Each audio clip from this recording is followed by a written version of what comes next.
today for the You Remembers events. It's been a really wonderful beginning yesterday with our roundtable, and I want to take a moment and thank Randy Silverman, my co-chair, who has just worked beyond to make all of this work possible, and also the Office of Diversity, who supports this event with incredible staff and attention to detail.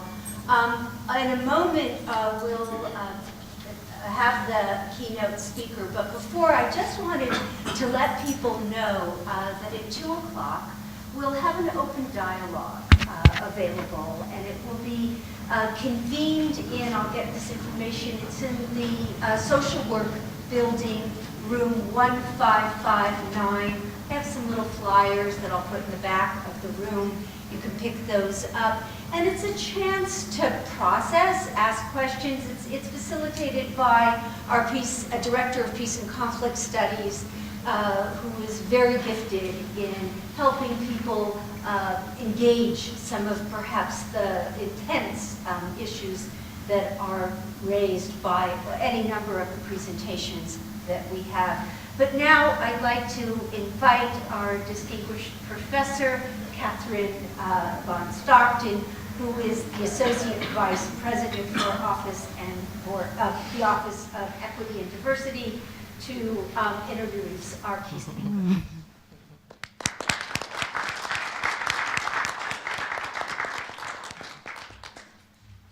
So let me see if this is working. Does that seem to be, you can hear me? Yes. In the back? Okay, great. I do want to thank, of course, Mayor Schreiber. Let's not leave her out of the thanks here, whose labor and thoughtfulness, very much with Randy's and Neelam Chand's and the other members of the committee, Karen Balin, who've done just such an incredible job to craft this event. So I've been graciously asked to make a few remarks on my way to introducing our speaker. Here at Utah, we like the form of the engaged introduction. It's a way that we show respect to our speakers, to show that we have thought about the issues that they are bringing to our table. So in just about 5 minutes, you will hear from our remarkable speaker. Let me begin. I didn't want to go at all, but I desperately wanted to go. So we went. And I found myself where many visitors to Auschwitz, that iconic concentration camp, find themselves. On the railroad platform, where the Nazis sorted and sundered families. In one direction, you were sent to labor. In the other direction, to the gas chambers. And at this point in May, when I visited, the chambers were surrounded by luminous trees. I had seen this spot in so many movies, but there I was, where things went down, and I went a little mad. Several thoughts were flooding me. I thought of Tone, of all the crazy things, our little tour guide, who is this sweet, young Polish woman, and I thought of her job. You have to convey important facts about the camp. You can't assume they're known, but you have to hold them in a tone. Outrage and dignity have to be blended and held by your voice.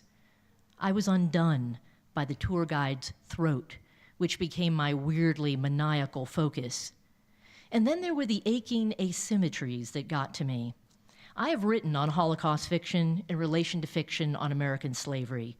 Cynthia Ozick's The Shawl on the one hand, and Toni Morrison's Beloved on the other. Morrison started writing her novel just 2 years after Ozick's famous story appeared in The New Yorker. So many fascinating liquid echoes of Ozick in Morrison. Wretched breasts, not enough milk, threads of wetness linking mothers losing babies. In the one story, the mother's baby is grabbed by a Nazi and splashed against an electric fence, while the mother swallows her daughter's shawl so this mother won't scream. In the other, the mother, who will be soaked in blood, kills her baby, saws its neck, to save it from enslavement, which is why the baby returns to haunt her. The difference between them? In Ozick, the worry is that memory will leave you, escape your body, when you want to hold it in.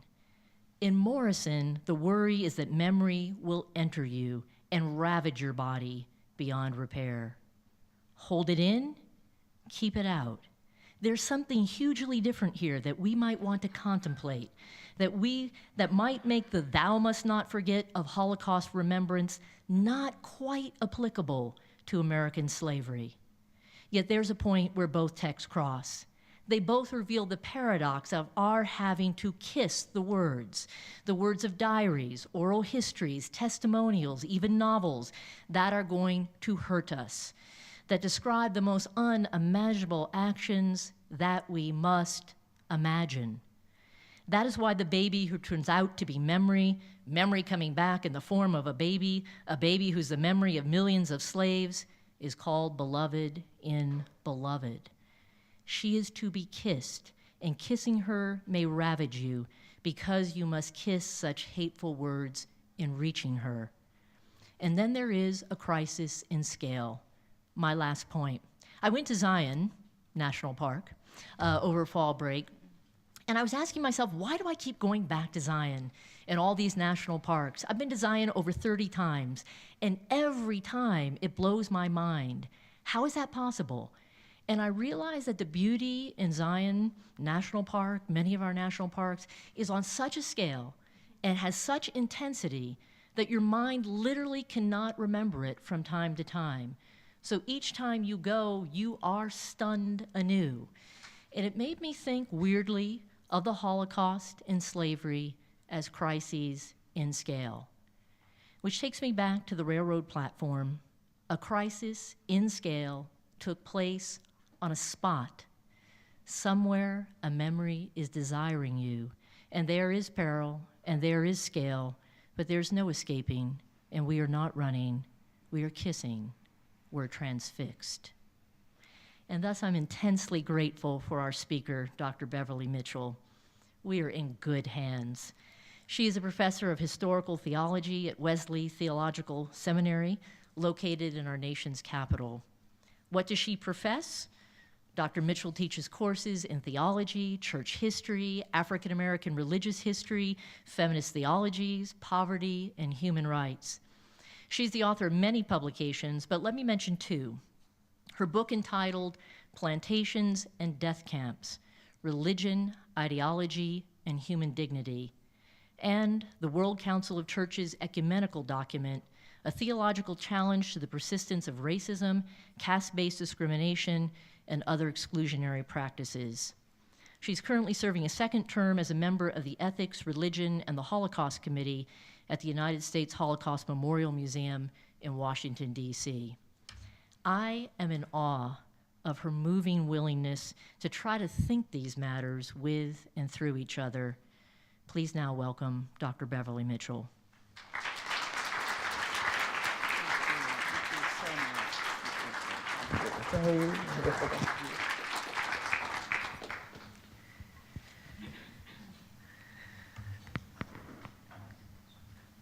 Good afternoon. Can you hear me? Okay.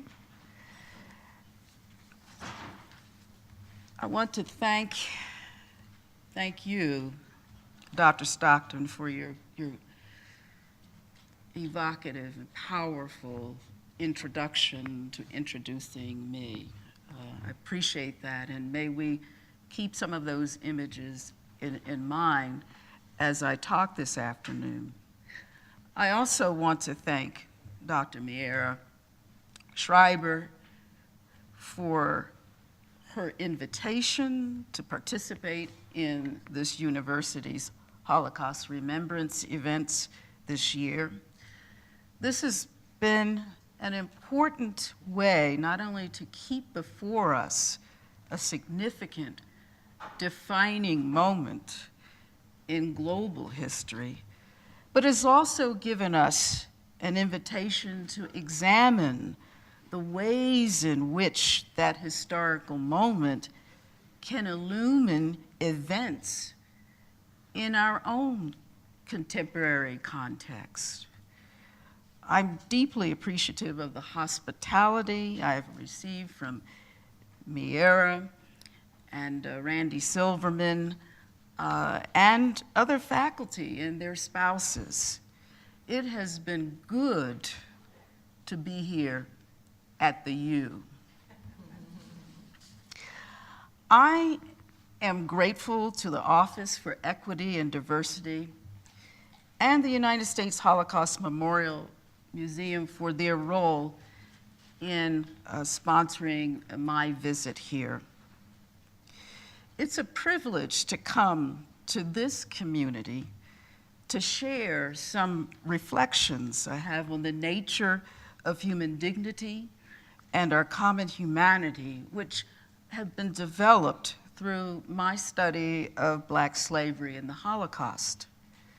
The title of this lecture is Slavery and the Holocaust, the Challenge to Human Dignity.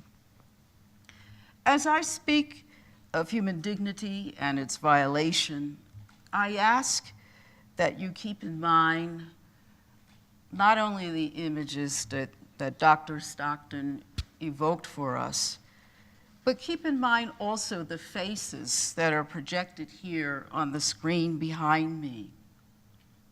I view these men, women, and children as part of a cloud of witnesses. They're concrete reminders of what I mean when I speak of dignity and defacement. When we look at their faces, resisting the temptation to avert our eyes, we can experience the claims that their dignity makes upon us. My thesis is simple. Human dignity makes ethical claims on us.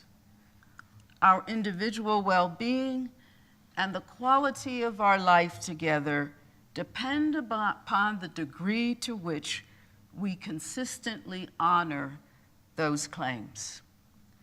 Unless we do, by safeguarding the dignity of others, genocide and other crimes against humanity will become even more commonplace in our time. Despite the fact that the experiences of Black slaves and Jewish victims of the Holocaust span different places, times, and socio-historical contexts, both African Americans and Jews have known what it was like to live in a world in which their dignity was violently assaulted. The particularity of their respective experiences doesn't negate the fact that as members of the human family, they have shared the experience of dehumanizing oppression. I contend that their experiences offer important insights regarding the nature of what it means to be a human creature in the sight of God. Foremost among those insights is that the dignity of being human, made in the image of God, is manifested most starkly in the protest against the violation of that dignity, whether the assaults are physical, emotional, and/or spiritual. In my book, Plantations and Death Camps, I identify several experiences of dehumanization which Black slaves and Jewish Holocaust victims had in common. This afternoon, I'm just going to mention three. The first was their designation as pariahs in their respective societies. Forced exclusion of one group from the rest of society is a common tactic of those who practice systematic dehumanization. The pariah group is denied access to all the rights and responsibilities that accompany full participation in society. And whatever mistreatment is directed against that group is considered justified.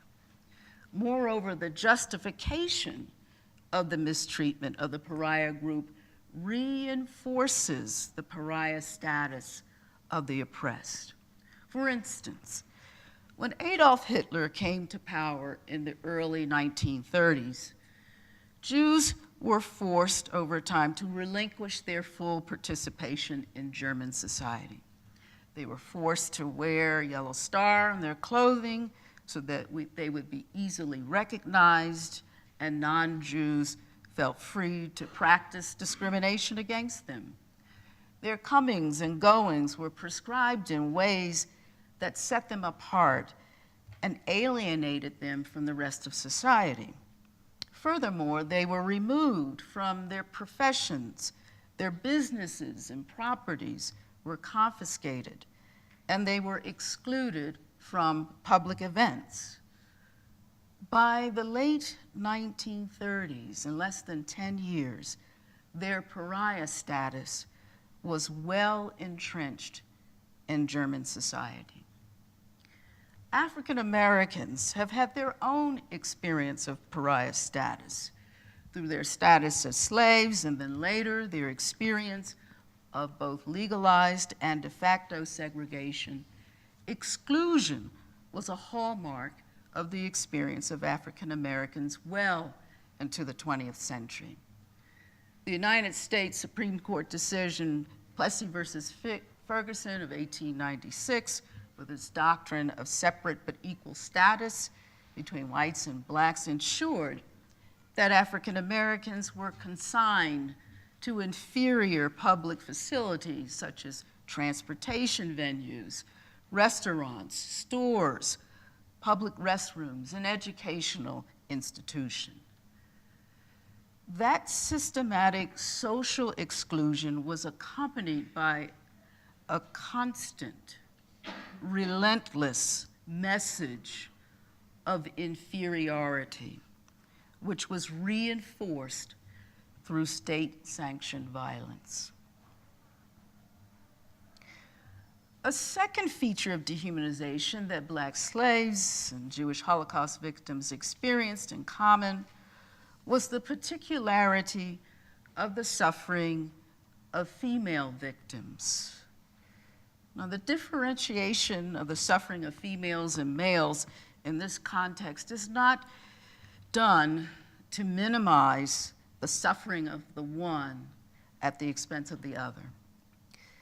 This differentiation, however, highlights that gender did add a dimension to the experience of dehumanization that warrants more attention than is often given. For example, under the system of slavery practiced here in the United States, Black women were subjected to the whims and debased desires of white males without recourse to legal protection. Sometimes female slaves were involuntary breeders for masters as a way of boosting the master's economic status. Too often, Black women suffered the trauma of having their children removed from them permanently. The life of a Black female slave of childbearing age was one of constant vulnerability. As the slave Harriet Jacobs reminds us in her autobiography, Incidents in the Life of a Slave Girl. This particularized vulnerability of the female was an experience that female Holocaust victims faced as well. Jewish women were subjected to the humiliation of invasive strip searches, lewd comments, and unwanted sexual advances from camp guards. Moreover, terror awaited women who were pregnant while in the camps. Although some attempted to hide their pregnancies, once these women delivered, both the mothers and the infants were killed. Impending motherhood of Jewish internees was a certain death warrant. A third common experience of dehumanization was the vulnerability of African Americans and Jews of the Holocaust to gratuitous physical violence from members of their respective societies. Brutal beatings were not uncommon as a punishment for perceived transgressions. The pariah status of African Americans after slavery coincided with the emergence of a reign of terror from the Ku Klux Klan in the latter half of the 19th century. The lynching of African American males in particular, although there were females who were lynched as well, took on a circus-like atmosphere well into the 20th century. Despite the election of the first African American president of the United States in 2008, African Americans remain the most frequent victims of hate crimes. This is true despite recent attempts to cast the United States as a post-racial society. The Nazi attempt to eradicate European Jewry altogether remains an international high watermark of moral depravity. The slaughter of 6 million European Jews between 1933 and 1945 constituted a systematic state-sponsored killing of a minority population that was unfairly blamed for the economic, social, and political misfortunes of the German people. Now, Jews have been long-standing victims of periodic pogroms and persecution for centuries, but the Holocaust marked the culmination of historical attempts to settle the Jewish question once and for all.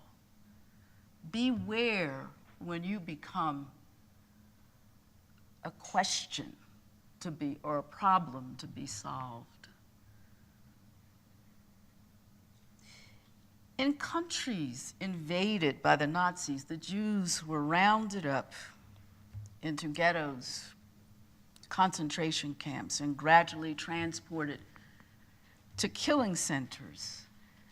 And even in the final months of the Third Reich, when it was clear that Germany's defeat was imminent, the Nazis forced starving and sick Jewish prisoners to walk hundreds of miles at the mercy of the elements.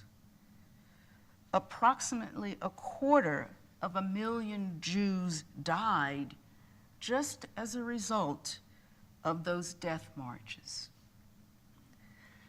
Because of the danger dehumanization poses to our own existence, it's incumbent upon us to unite with others who seek to safeguard the dignity of all human beings. When we think of human dignity, we tend to do so with a human view of human beings at their best: whole, highly capable, physically robust, intellectually sharp, and attractive without obvious blemishes. The far greater challenge, though, arises when we dare to look at actual human beings in a particular state of dehumanization. It is in those acute places of degradation that we must dare to speak of the presence of human dignity if we're going to speak about dignity at all. To look deeply and theologically, we must accept the challenge of describing and defining dignity from the vantage point of the marginalized, the rejected, the oppressed. Viewing dignity from the underside of history leads us to contemplate whether or not dignity can be lost or taken away. This perspective forces us into the deeper questions, such as what makes and keeps us truly human? Is our dignity predicated on our social status, physical condition, or intellectual capacity? To what degree do our natural endowments influence the presence or absence of dignity? Through such questions, we are led to ponder whether or not we are ever justified in treating others in certain ways based on our fallible assessments of their value or worth. I'm a professional theologian, and that's the principal lens by which I reflect upon socio-historical realities. Therefore, this afternoon, I'm going to offer a religious foundation for understanding human dignity. I am also a practicing church historian, and I'm keenly aware of the sins of the practitioners of the Christian religion. I know where the bodies are buried. Yet, I believe that a religious foundation can provide a transcendent basis upon which to ground one's ethical stance toward others. It can help us to look beyond our individualistic needs and can help promote a basis for seeking common ground.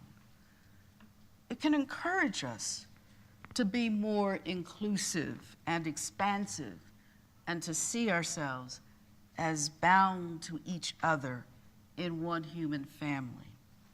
And this sense of relatedness can encourage us to see the wisdom of seeking common ground and recognizing the source of our interconnectedness. Having said this, let me be clear that to argue for a religious foundation for human dignity is not to deny that there may be valid non-religious foundations which could foster a commitment to safeguard the dignity of others. Let me also say that I don't contend that the religious foundation must be Christian. If my theological interpretation doesn't suit you, I strongly encourage you to find and use your own lens. Whatever fosters a sense of commitment to upholding the value and worth of every human being contributes to this righteous cause. My definition of human dignity is based upon the divine assertion found in the biblical book of Genesis, chapter 1, verse 27 to be exact, which says, quote, "Let us make humankind in our image, according to our likeness," unquote. By this divine assertion, namely the creation of the human in the image of the divine, we find a number of important theological implications for what it means to be human. The first is that a measure of glory arises out of this imprint of the divine on every human creature. It is this glory that I call human dignity. Second, because this imprint comes from God, human dignity is a gift. As such, it's an aspect of who we are as human beings which cannot be taken away from us by other human beings. Human beings don't have the power to give or take away divine grace. Even when we attempt to deny the presence of dignity in another, we violate but do not destroy that dignity. The inner cry of protest to this violation, whether we can hear it or not, testifies to the continuing presence of that dignity when the value and worth of another is threatened or even denied. Third, because of the gifted nature of human dignity and the human inability to destroy it, this dignity is present in every human being, regardless of race, ethnicity, age, sexual identity, religion, national origin, class, handicapping condition, or any other feature of diversity which we use, and we do, to discriminate against others. This dignity remains regardless of our abilities, capabilities, or disabilities. It is present at the beginning of life and remains at the end. If this theological baseline is used to establish the value and worth of every human being, then we have an imperative to protect human dignity whenever it's in jeopardy. There is a social dimension to this dignity, and this dimension is marked by a human need to have our personhood acknowledged by others. For a sense of well-being, we must have our dignity acknowledged, even as we acknowledge the dignity of others. This need for mutuality of acknowledgement is so powerful that when it's denied, it increases our physical suffering. It increases our experience of humiliation, degradation, and a sense of nothingness. This social dimension of dignity is an indication that our humanness is tied to every other human being. It means that in some way, our humanity is fulfilled in the presence of others who also know our value and honor our sacred worth. When we lose sight of this worth, it then becomes ever so easy to treat others or even ourselves as less than human. It may well be difficult for us to get a full sense of the concept of human dignity as representing the glory of the image of God in us in the abstract. So I would like to suggest that the human face is that concrete visual representation. Here I draw inspiration from the work of the late philosopher Emmanuel Levinas. The ethical demand to be viewed, to be acknowledged, and treated as fully human being can be seen in Levinas's concept of the face. Levinas himself was a Jewish Lithuanian survivor of a German prisoner of war camp. The Holocaust then was the backdrop for his work as a philosopher in France, and he believed that the philosophical task begins with ethics, and ethics begins in the face of the other. He maintained that the face of the other commands that we not remain indifferent to the death of the other. It is the face, it's in the face that we meet the biblical commandment, thou shalt not kill. Now, interpreters of Levinas are constantly warned not to confuse the Levinasian face with anything we might see. We're not to speak about the face as if it were a physical, observable part of the body. For Levinas, the face is the channel through which otherness presents itself to us, and as such, it lies outside and beyond what can be seen or experienced.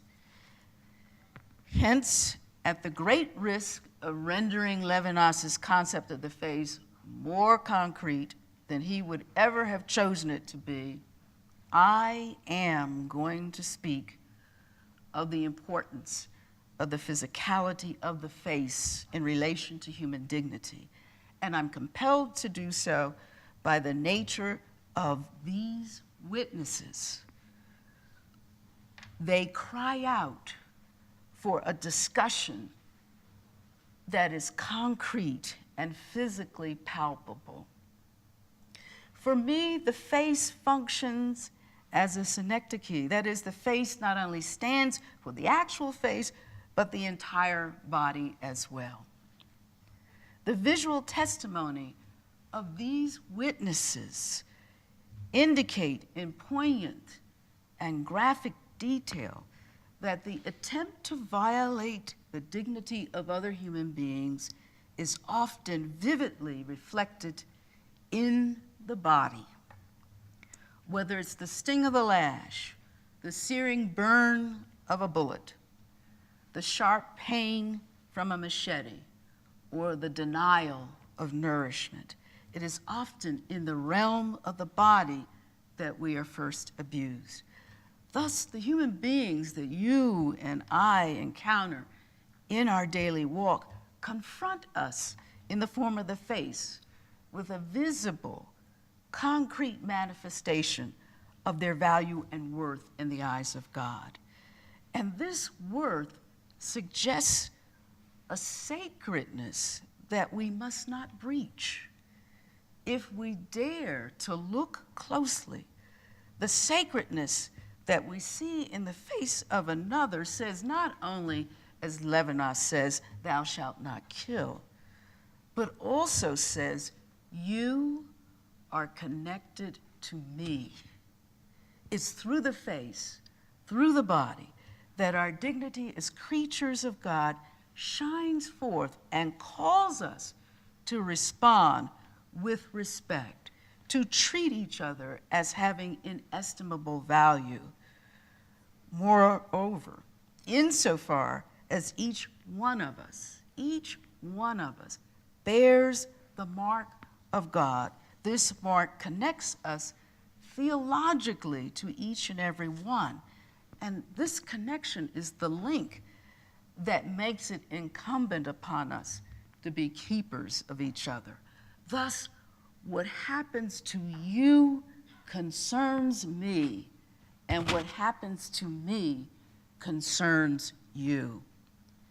This connection transcends familial ties, racial and ethnic categories, national allegiances, and whatever distinctions we would choose to make, which encourage us to divide the world into us versus them. Yet, even as we speak boldly about this dignity, we must also at the same time speak truthfully about the threat to that dignity through the actions of individuals, groups, communities, and nations.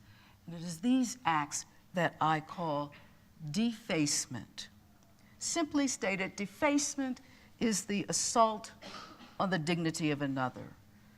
To deface someone or a group is to deny them the respect and honor due to them by virtue of their full humanity.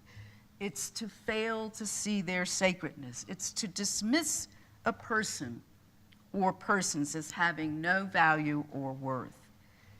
It's a challenge to their right to exist. And the range of acts that can be classified as defacement are broad, from the humiliating snub of a clerk in a store all the way to genocide. Individually or personally, we commit defacement when we render people invisible, inconsequential.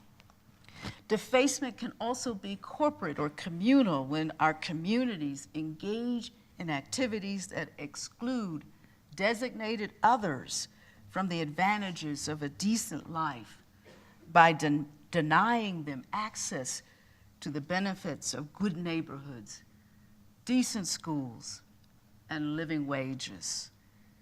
Defacement often becomes codified in legislation and embedded in social policies, which make it legal and the natural order of things to keep minorities from the opportunities needed to participate effectively in national life.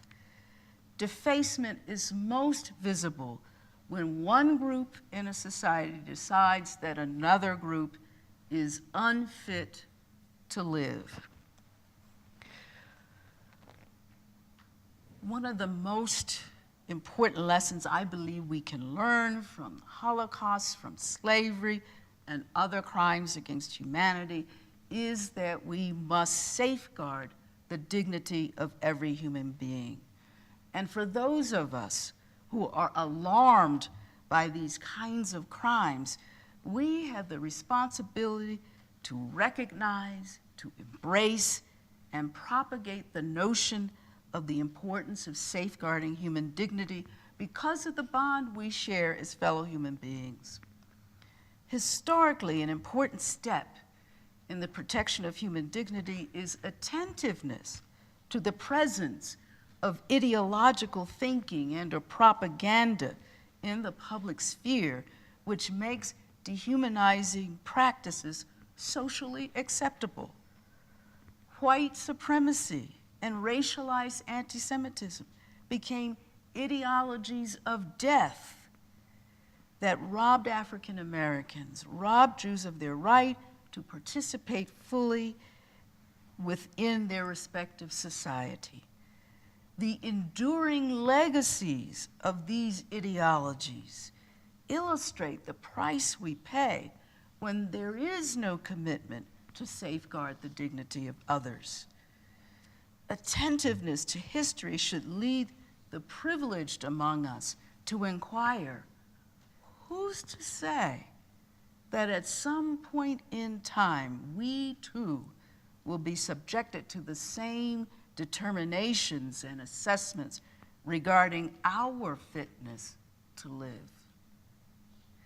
The persistent challenge for those who have the courage to embrace the ethical imperative to safeguard the dignity of others is that we struggle with the human tendency to manufacture differences or capitalize on the diversity within the human family to pit one group against the other. In our discomfort with diversity, we strive to establish that one social group is superior and render other groups inferior. And economic, social, cultural, and political upheavals seem to make such striving inevitable. Hence the tendency to problematize the existence of groups in society makes our vigilance necessary. It also makes it incumbent upon us to refuse to acquiesce to expressions of intolerance that place the dignity of others in jeopardy. The propensity for humans to do evil and avoid the good vexes all who truly love justice and thirst for right relationships, despite the fact that there are and will be those among us who, for various reasons, succumb to hatred and hostility toward other groups. Those of us who can resist the human impulse to sow seeds of hatred must be willing to become evangelists, if you will, for the protection of the value and worth of every human being, even our perceived enemies.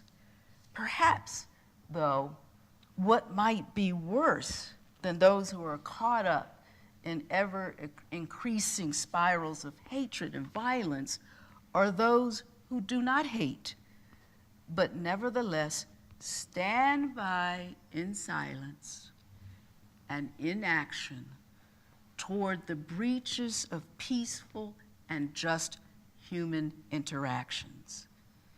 In hindsight, our knowledge of the Holocaust during the 12 years of Nazi rule illumine even more clearly the bitter truth of the old saying that's often attributed to Edmund Burke, quote, "The only thing necessary for the triumph of evil is for good men to do nothing," unquote.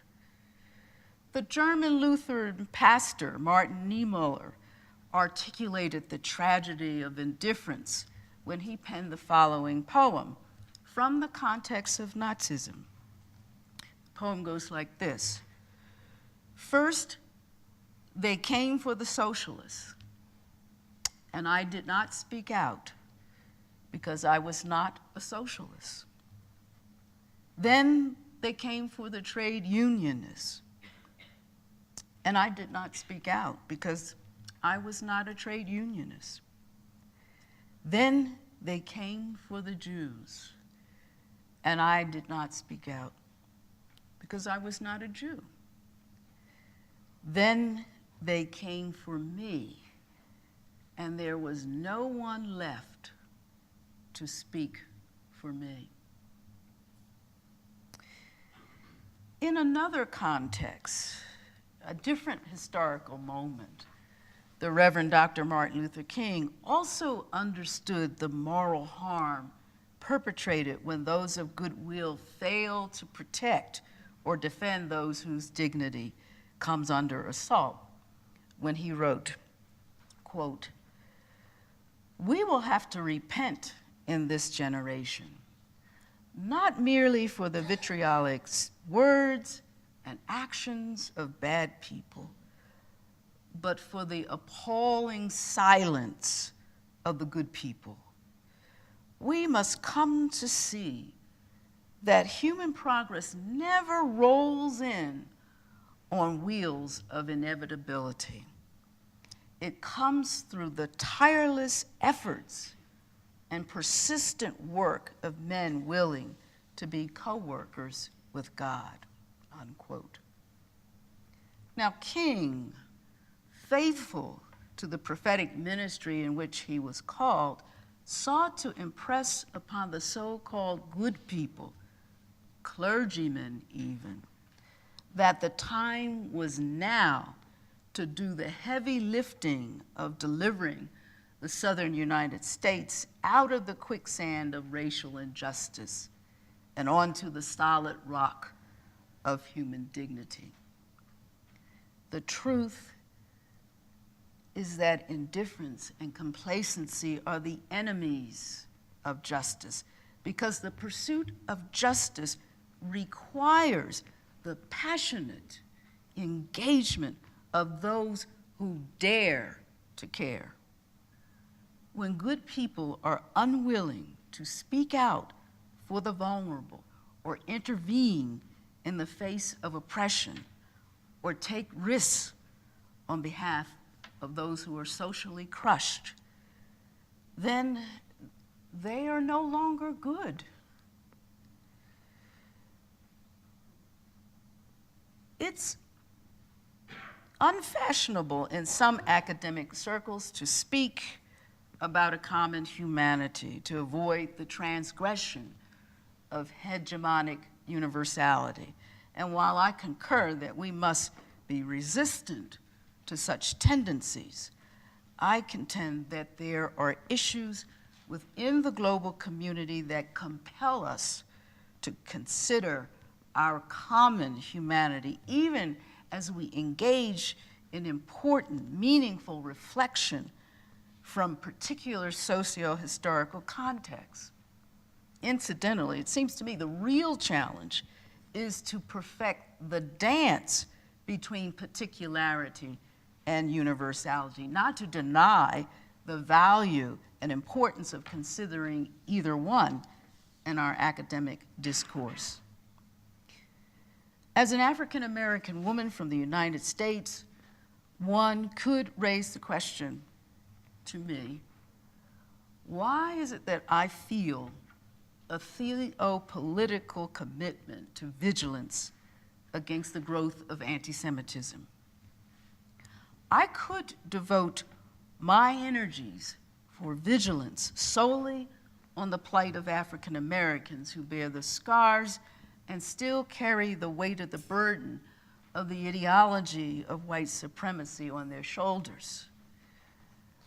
However, I know that the ideology of anti-Semitism, like the ideology of white supremacy, is an enemy of human dignity.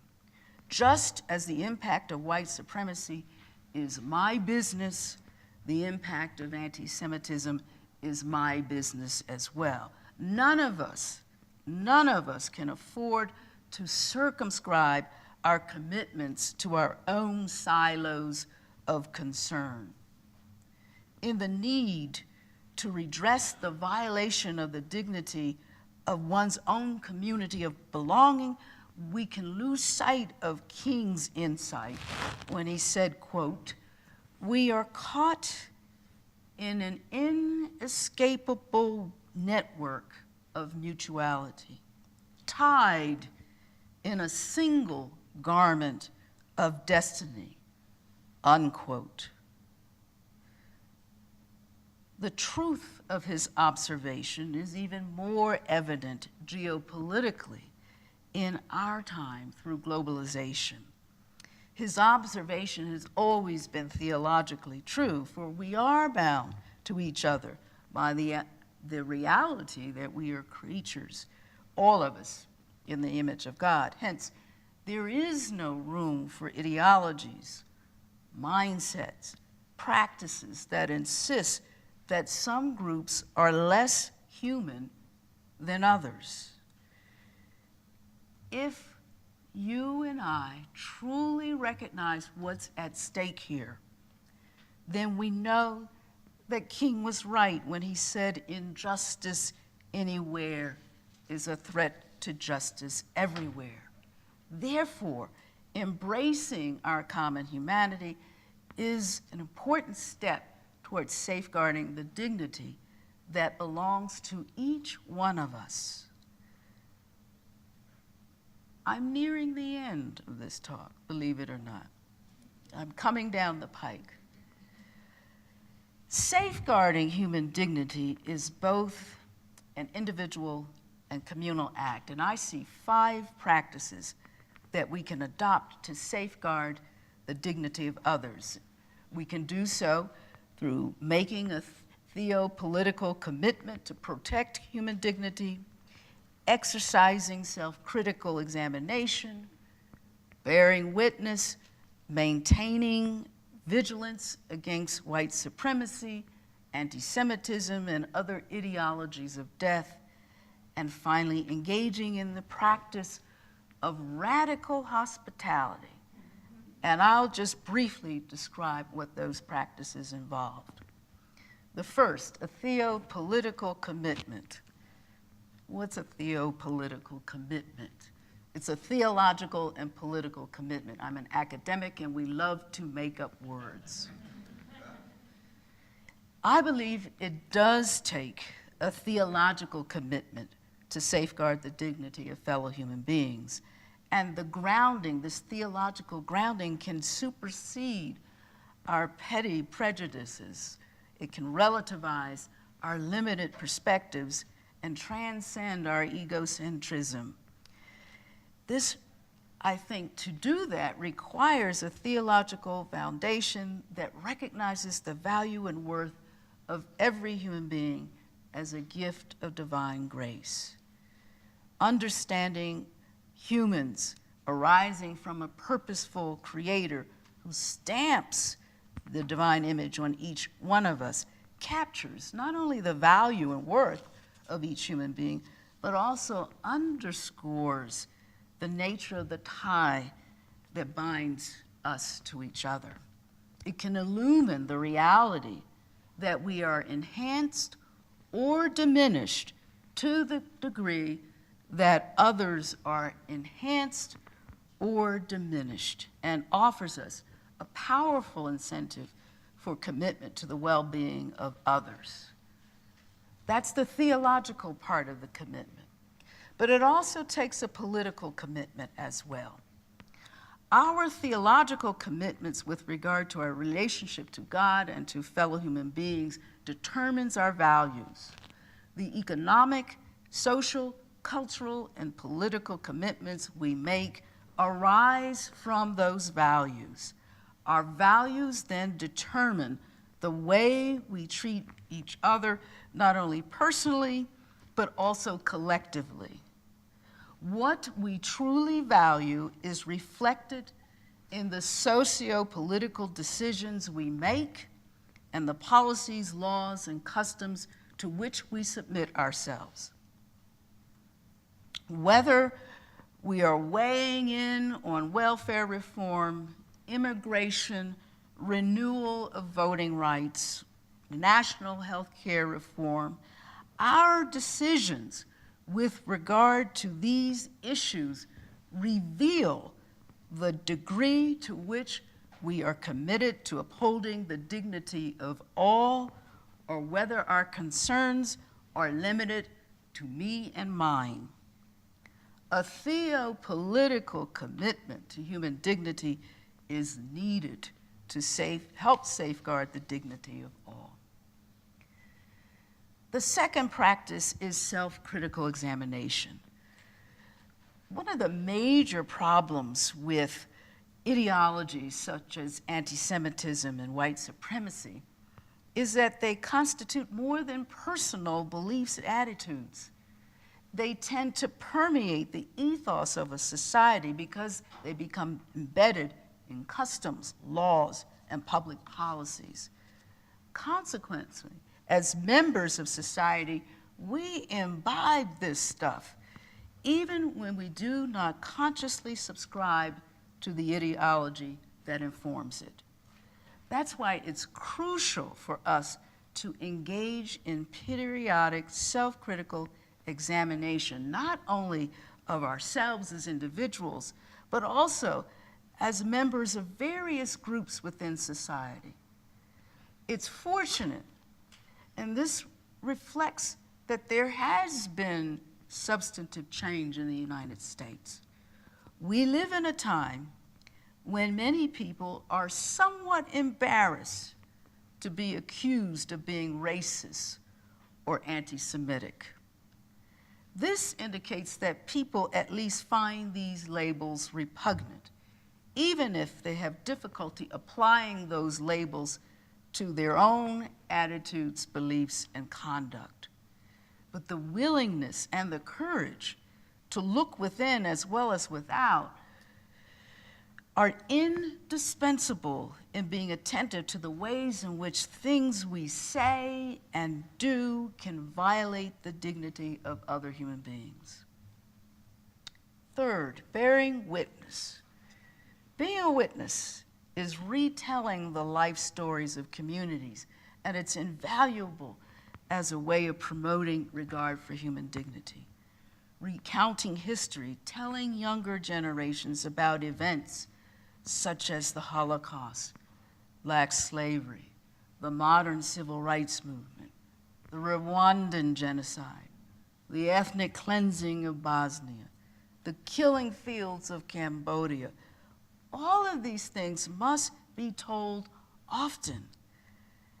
As I look out at the audience and see so many young people, and I'm so heartened in a way, but I realize for many of you, this stuff is ancient. New generations emerge who are unfamiliar with the stories and must hear them for the first time. And even those who have heard the stories need to hear them again. It's not enough, though, to tell or retell the stories. We have to also explore the causes and significance of them in order to discern the ways in which our current context exhibit some of the warning signs that we should address. Hence, I found it wonderful that in Holocaust remembrance, that this community made an attempt to explore what possible connection there could be between the Holocaust and the recent events in Ferguson. Undoubtedly, though, the practice of bearing witness will evoke resistance from those who resent the reminders. With respect to the Holocaust, there are people who want to minimize its tragedy and impact. There are even people who contend that it never happened at all. There are people today who become irritated or impatient whenever African Americans lament the trauma of slavery and the legacy of inequality, scars which they still bear. Silence about the past and acquiescence to the psychological bullying that would lead us to consign the past to the past without acknowledgement of historical wrongs leave us ill-equipped to address the ways in which anti-Semitism and white supremacy reassert themselves in subtler guises. The silence and the forgetting leave us prone to offend again and again. Fourth, vigilance against anti-Semitism and white supremacy. Even when we are able to neutralize the prejudices we may harbor against certain groups within our own hearts, our responsibility doesn't end there. Our vigilance must include a refusal to acquiesce to attitudes and actions that foster and perpetuate the denial of human dignity within our families, our workplaces, our social interaction, our school campuses, and even the wider public sphere. Our tolerance of highly inflammatory, irresponsible political rhetoric that degrades targeted groups in our society leaves us all vulnerable to the perpetuation of an ethos of us versus them that fuels genocidal practices. If we're complacent within our socio-political context, we become bystanders in the public sphere. As bystanders, we just merely observe and tolerate evil within our midst and stand by and do nothing. The lessons from the Holocaust should make it clear that we can't afford to maintain the status of bystanders without losing our moral integrity. Fifth, the practice of radical hospitality. When we're safeguarding the dignity of others, we're being proactive, even as we examine ourselves and we remain vigilant within the socio-political sphere. Even more is required of us. Yes, it is hard work to safeguard the dignity of others. The practice of radical hospitality, it exemplifies this proactivity, especially when it is extended to those who are different from us. Hospitality, and I know you all know about hospitality. This has been a hospitable place for me. It means opening ourselves to others, welcoming them in to our metaphorical and actual borders, expresses our commitment to human dignity in very concrete terms. It also renders us vulnerable and takes us out of our comfort zones that shelters us from getting to know others for who they are and not for what we project them to be. Radical hospitality, which stretches the bonds of mutuality and reciprocity, change who we think we are and leads us to transgress false boundaries. This spiritual practice of inclusion has the power to illumine just how deep our theological ties are to each other and makes our mission to safeguard the dignity of others just that much more rewarding. I am near home plate here. These suggested practices for safeguarding the dignity of other human beings by no means exhaustive. Although this discussion has articulated a response to the challenge from a Christian perspective, I contend that communities of faith from other religious traditions which share the same concern for human dignity can and should consider their own theological responses to this challenge. Even as we hold diverse beliefs about the nature of the divine, and we may ritualize our beliefs in different ways, to the extent that we are willing to unite in the common goal of protecting human beings, we could make significant progress in rendering crimes against humanity a thing of the past.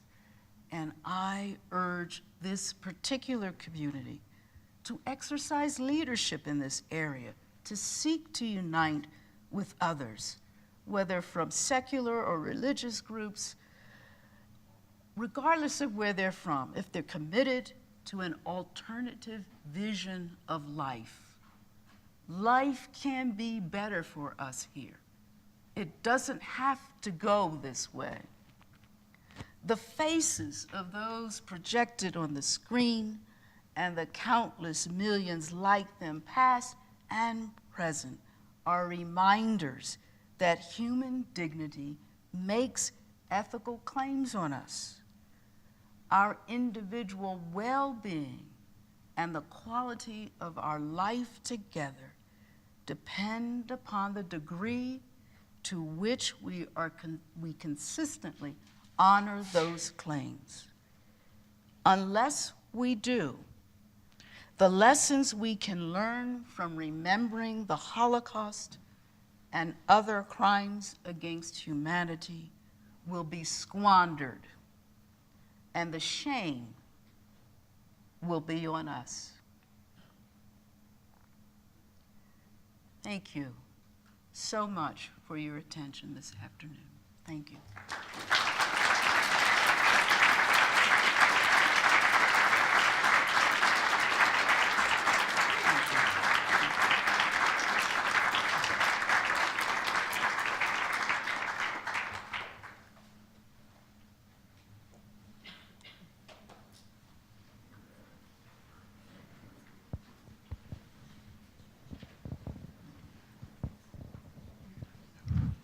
We have time for a few questions. Would someone like to pose a question? Conversation. Oh yes, a conversation might be better. That's a point.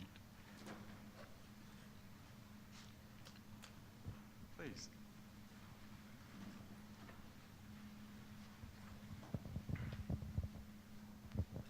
When you discussed theopolitical measures or actions, I'm wondering, does that encompass or tie in with truth and reconciliation? And by saying that, I've only heard that phrase, and I'm curious about what it entails. So I don't know what your thoughts might be on that. Well, the truth and reconciliation measures or movement attempted to deal with what has taken place in Africa. And that certainly can be one expression of a way of theopolitical engagement. The idea was for those who were involved in the acts of crimes of inhumanity were encouraged to come forward and confess their guilt, and not only just to say, I did this, but to in detail admit to the wrongdoing that they were engaged in. And there were certain problems with that, have been certain problems with those models, because it's very difficult to have perpetrators and victims in the same context. Because by saying words and confess, those things do help, but there are wounds, psychic wounds, that take a long time to heal. You just don't get over it. I know people would like people to get over it, but you just don't get over it that easily. But the problem is, or the challenge is, what steps do we need to take for reconciliation after such egregious acts have destroyed the fabric of a society? And that's very difficult, but I think it marks an important theopolitical step going forward. But, you know, we really want, there's often a push for reconciliation that goes, you know, so fast. Let's, you know, I work often in terms of groups or organizations that are agitating for racial reconciliation here in this country. And the desire is to move past the enmity between groups without dealing with not only what happened in the past, but how the legacy continues in many ways, and without any indication of real, I'm going to use the theological term, metanoia. That is a profound and very deep turning or repenting from what you have done in the past that totally reorients your thinking going forward. You can't talk about reconciliation if the vestiges of certain ideologies persist in a culture. But it does, the idea of the Truth and Reconciliation movement does constitute a step in that direction. Thank you for that question.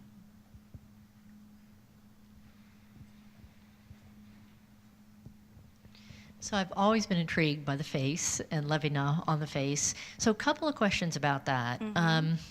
Wondering about your whole take on representation, you know, what it means to have, at least in this case, of course, the faces on the screen, mm-hmm. so that we don't have that direct contact being mediated through tropes of representation where there has to be enough, you know, inside the frame of the picture probably to indicate that we are in a concentration camp or this is a slave, and then therefore you get into these sort of characteristics that actually have to show up in the photograph to sort of mediate that contact. So that's one question about representation.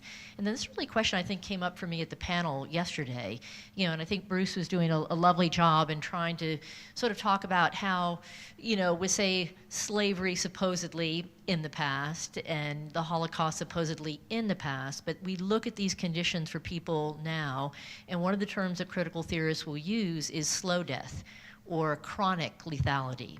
That what we're watching is, you know, poverty and many other sorts of forms actually literally change people's neuroendocrinology, so that the new science on poverty sort of goes in this direction. And there may not be a face to go with that. In other words, can we necessarily see that on a face, or how do we find these effects of slow death? What are our responsibilities? How far do we go to saying that the state is executing people now at the level of just simply withdrawing resources, Yes. that is state execution?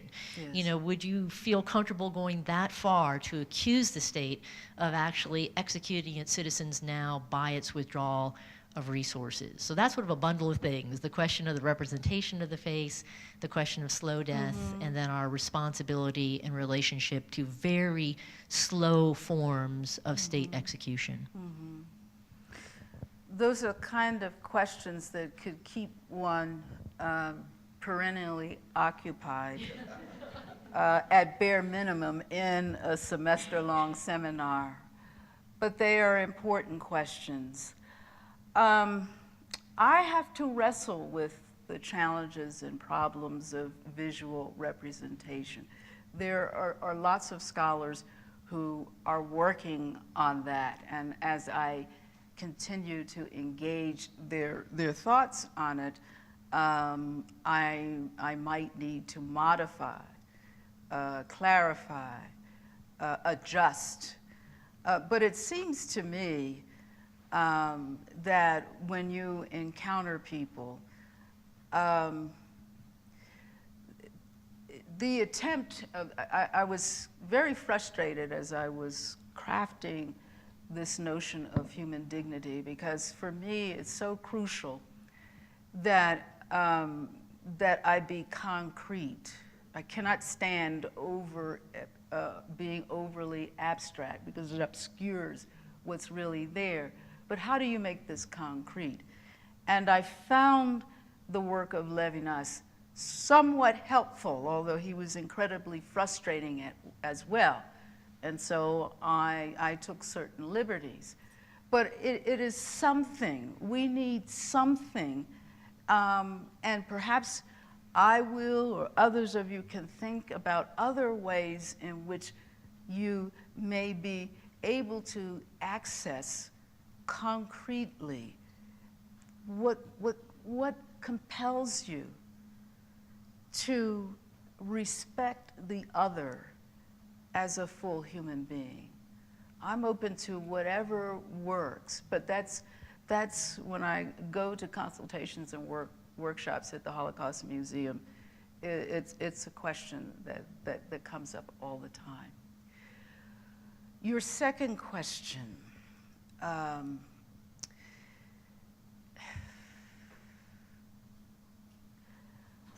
my aim,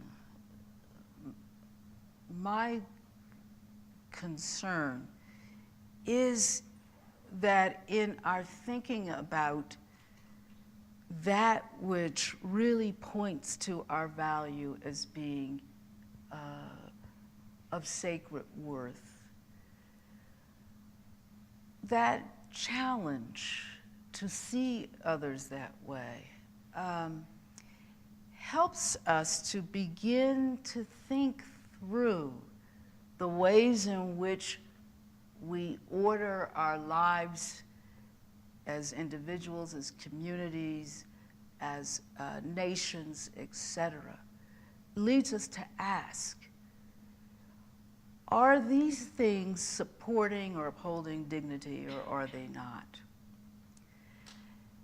If you begin to use the notion of human dignity as an entree into examining one's values and actions and decisions, I think it is much easier for us to determine whether a law is a good law or a policy is a good policy, whether we can say our government is or is not supporting human beings. The task of getting us to even think that far without lodging certain charges against the state, I think there's time and place for that. And I think that that's a necessary step along the journey in terms of addressing social and systemic structural issues and naming them for what they are. My task right now is to struggle with getting people to think seriously about these things, and to reckon with them, particular people who profess to have a religious allegiance to God. I'm just sounding wherever I can, but I think that can become a powerful way of naming what is actually going on. We need multiple ways of getting people to see what's there. My piano teacher, when I was a little girl, in sight reading, would say, and I'd hit a bad note, eyes to see and cannot see. Many of us just don't get it in the urge to protect me and mine. But as I hope people can think about and realize, as they might say in my old neighborhood, if I go down, you're going down with me. We have a stake in this, and so I feel sort of like an evangelist.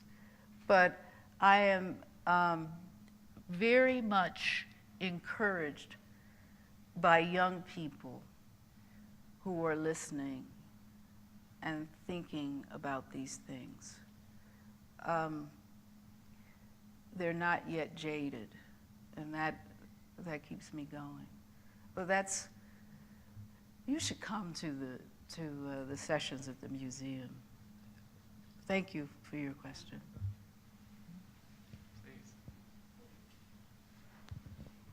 Hi. Hi. You said something about keeping the memories alive of the stories of the Holocaust, for example. And I found it a challenge in teaching history to not, sometimes, especially young children or young people, they don't have any connection to the stories anymore, so they get tired of hearing them. So could you recommend something, for example, because you said sometimes people would not acknowledge the trauma of the African American people, for example.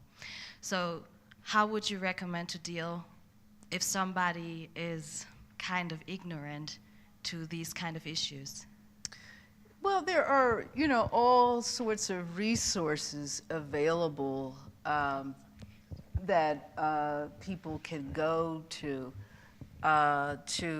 learn about these issues. With regard to African Americans, I think it's important as we teach, particularly when we teach the history of the United States, that we convey to our students that you cannot talk about the history of this country without talking about the ways in which the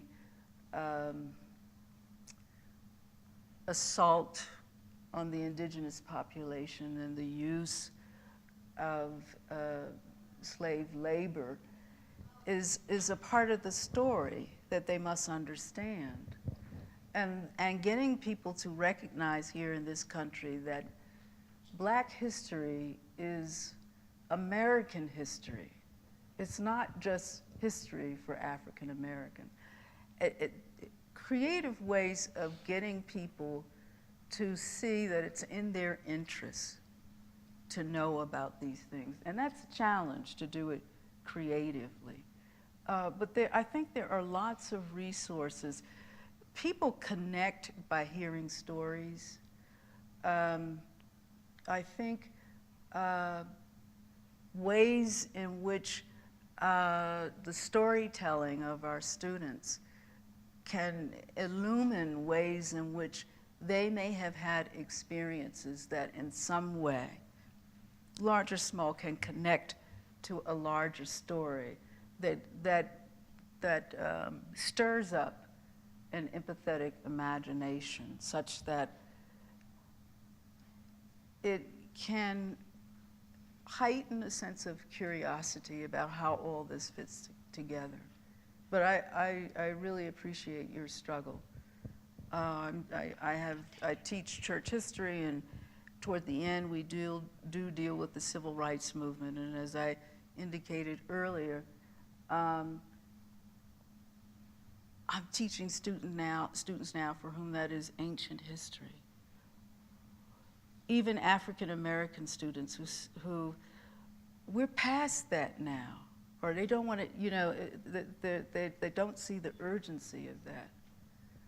We must find ways to use history as a way of illuminating the connections between what has happened in the past to what is happening here and now.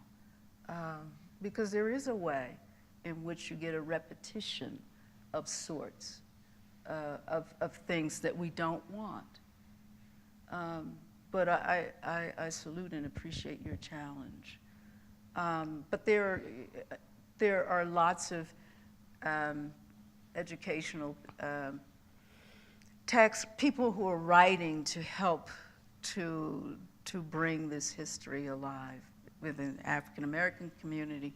But certainly the Holocaust Museum is a fount of resources that can help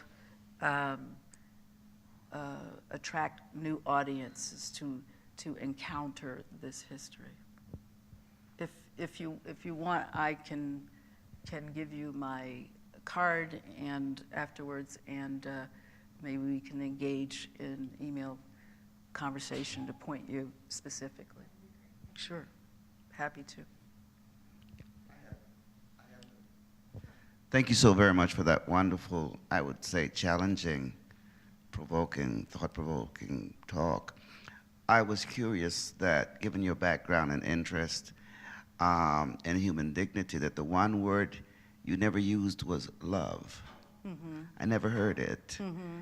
And I'm wondering whether it's because you did not want to be abstract, whether it's because it's an academic community, but as a theologian, you know that the Bible says that love is the greatest of all of the other qualities. Mm-hmm. And when I believe it is Jesus was asked about the commandment, he said, you love God and you love your fellow man. Mm-hmm. And it's not a criticism. I just want to know, I mean, I heard it indirectly mm-hmm. throughout mm-hmm. your talk, mm-hmm. obviously, mm-hmm. but I never heard the actual use of the word love.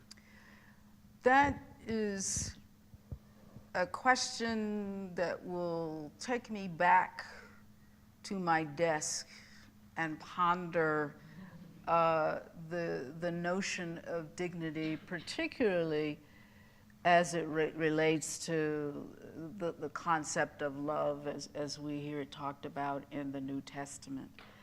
I think that's an important avenue to go. I think that there wasn't anything deliberate about not employing that term, but I would need to really explore how I would articulate the nature of love. I think that that's an important and incredible element that can widen the discussion. So I thank you for adding to the list of things that I want to do as I expand it. This is organic, it's growing, but that's a great question. Thanks. I have a question. You want to go ahead? I have a question. Thank you for your wonderful talk. It's very informative and constructive. My question is related to the notion of when the oppressed become the oppressors, which I don't seem to understand what it means, what it really means. But my question is, what condition creates that possibility? And I was thinking of the state of Israel when you were talking about the Holocaust, and the question of the Palestinians and all the immigrants in Israel, yes, whose rights have been yes abused, disrespected. Yes. Thank you. I have, in fact, as I was delivering the lecture and talking about the plight of the Jews, the situation in Palestine, with the way the Palestinians are treated, was very much on my heart and mind, and how to make sense of how an oppressed group can become the oppressor. Oppression is a human characteristic. It is something that as human beings who acquire power and abuse power have a tendency to do. It is not limited to white people. It is not limited to Germans. It's not limited. Our streets are filled with blood from people who exercise oppressive power. And I think the situation with Israel and the Palestinians is complex. I don't think our media help us to address the issues or reflect on the issues in a way that's always helpful. But it's obvious that if you have any access to what is going on with regard to the Palestinians, the question of how can Israel do this arises. I think the element of needing to secure for a sense of security in a world in which Jews were often made and pushed to the margins, being in a region in which you have neighbors who have sworn that they will not rest until Israel is pushed into the sea, doesn't help. But if you look at the plight of the Palestinians, then the question is there. And so the only answer I have in terms of why this kind of phenomenon would happen is that it is something because of our nature, the corruption in which we have a tendency to misuse and abuse things that are good, that we are insecure and want to amass things for ourselves at the expense of others, that you're seeing a human pattern here. And the challenge is to what extent that we're going to respond to the plight of the Palestinians in that context. Why are we continuing to allow this to linger on? That's a current challenge for us. But I thank you for that question. It's something that the museum is often asked these days as they go through the permanent exhibit of seeing what happened to the Jews in the Holocaust and the 5 million others who were also slaughtered as well. The natural question comes up.